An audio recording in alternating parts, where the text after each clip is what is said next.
Good afternoon and welcome to Take Action News this Saturday, March 30th.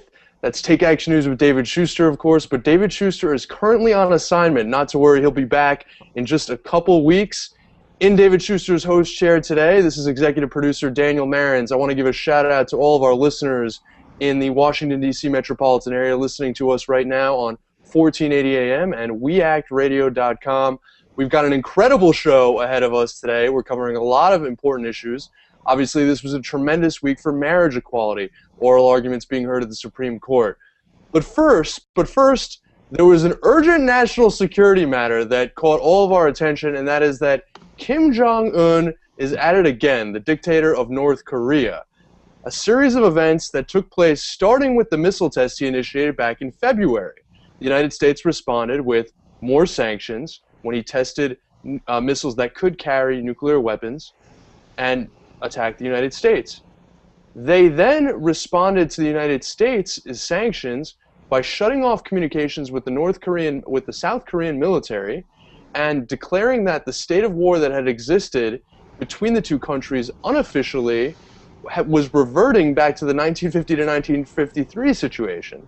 And I can quote exactly what Kim Jong-un said there. He said, not words, but only arms will work on the United States and the South Korean puppet forces. Now, the United States then responded to that by flying stealth bombers overhead, which prompted the most provocative threat yet from the North Korean regime.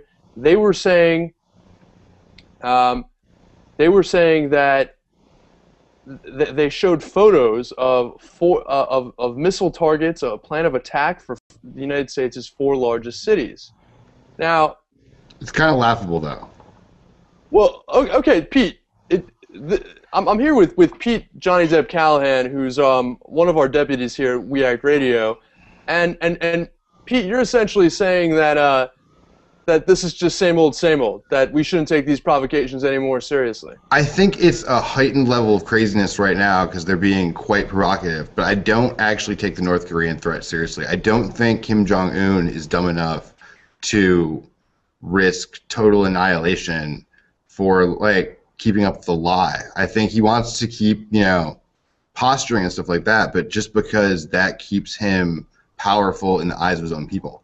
I don't think he's going to actually take this to a level where there's actually boots on the ground in North Korea or, a real incursion into the DMZ that's anything more than just, BS.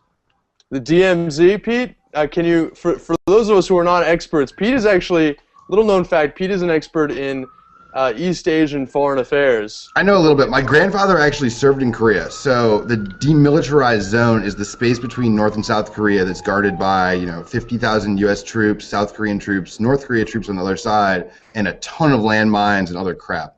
And so that's between North and South Korea. If North Korea were to seriously cross the demilitarized zone, it would mean we are back in a hot war in North Korea. Well, I mean, Pete, some people are just concerned that Kim Jong-un does not have the same caution that was exercised by his father, and he maybe doesn't understand that this is all a charade. He may very well think that he's a rival power to the United States. They do call it the Hermit Kingdom for a reason. I mean, they are actually literally isolated, and they don't see how they are actually perceiving the outside world.